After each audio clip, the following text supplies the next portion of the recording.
Well, the Pac-12. Oh my God, it's messed up right now. Oh my God, a Pac-12 team that was ranked either close to 10 or in the top 10 just. Man, Pac-12's in trouble. But at the same time, don't be surprised if next week USC gets ranked. To me, that's a highly possibility. In this game, it was to me an all-out defensive and penalized game. Even though you can say, "Oh yeah, this could have gone either way." No, I just look at this game though. I'm just looking at this game. I just feel like this was a game Utah could have won.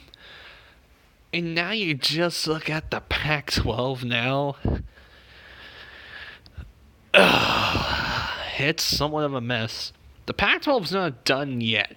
It's not done. Not right now in the moment. I mean, if Utah can win out, then sure. Most of these teams have now got to win out. The last undefeated teams of the Pac-12 right now are Cali, Arizona State, and Washington State. But right now, in the moment, it's so far. I mean, you're going to laugh. And I don't even trust this team against Stanford. It's Oregon. I know when many people saying, why do you not trust Oregon? You're a Ducks fan. That's maybe true, but come on.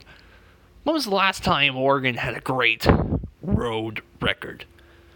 The last time was when Vernon Adams Jr. was the quarterback.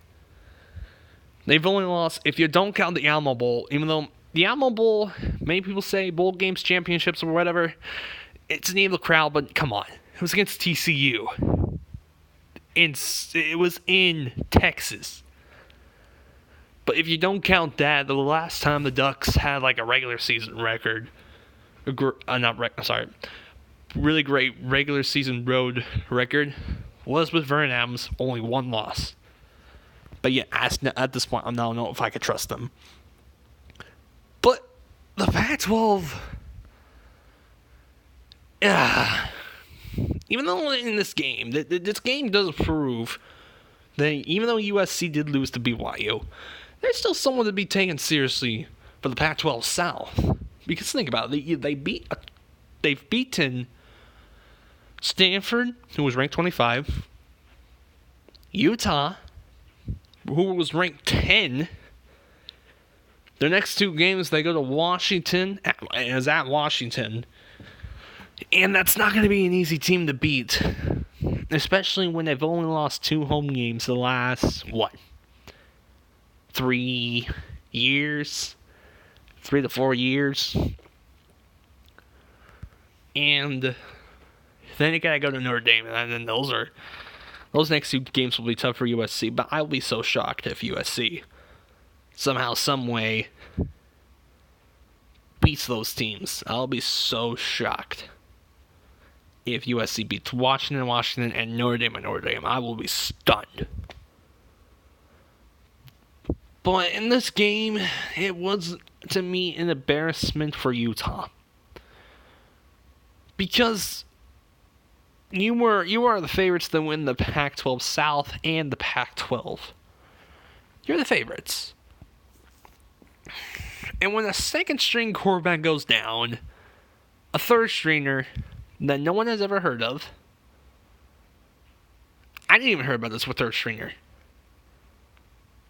He gets like, what was it, 358 passing yards? I don't know the stats. I don't have them with me right now.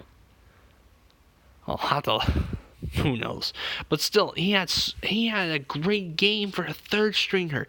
I'm just looking at this game, I'm just like, how in the world? You're supposed to be the best defensive team in the Pac-12, and yet you are not. You're letting a third-string quarterback torture you? A third string. Third string. And that's actually kind of an embarrassment. So don't forget, just don't be surprised if USC gets ranked. And I would predict that Utah, I feel like they'll drop them big. I'm going to say 17. Because they did that with like Washington. They dropped them so dang low. What was it when they like went 2-0 or whatever? Like what? 13th, 14th. They dropped them after the loss to Cal, 20th or 22nd. Once again, not enough respect for the Pac-12. So they'll probably drop Utah very big. And USC, I can see them at least get to ranked 19 or 20 because they've beaten 2 ranked teams so far in this season. Even though people will say, oh, Stanford sucks. But still, though, Stanford was ranked 25th when USC beat them. A ranked team's a ranked team still. So, Pac-12 done? I don't know. I mean, if a team like USC wins out, or Oregon, Washington, Wazoo, Cal, Arizona State, Washington themselves, even though I feel like Washington, they're going to give them a harder time, and even Utah, the Pac-12 just can't suffer any more losses at this point. They really just can't.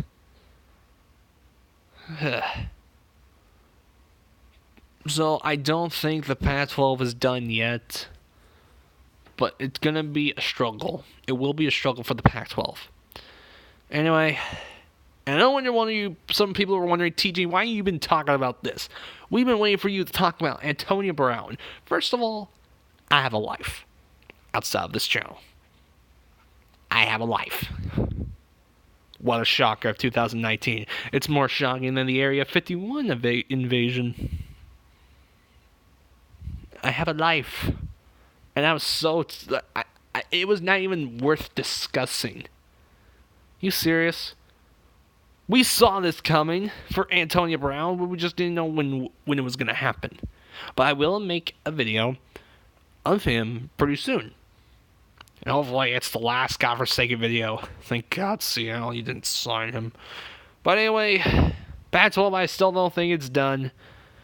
And it still shows you what good teams are still on the Pac-12, even though some of you say they can't beat the big teams and all that. Well, Oregon almost beaten Auburn, almost.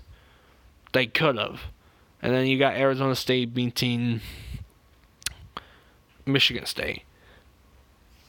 Some teams like Texas Tech, they lose to Arizona and all that, but still, there's still so many teams in the Pac-12 are still good. But for the Pac-12 to get back in that playoff chance, they have a Pac-12 team must win out, either with just one loss or undefeated season, and then wherever the rest goes, a Pac-12, and whatever happens to these other teams are ranked ahead of them, keep losing, a Pac-12 team could make the chance to make it in. It's not going to be easy right now for the Pac-12, but we'll see. We'll see.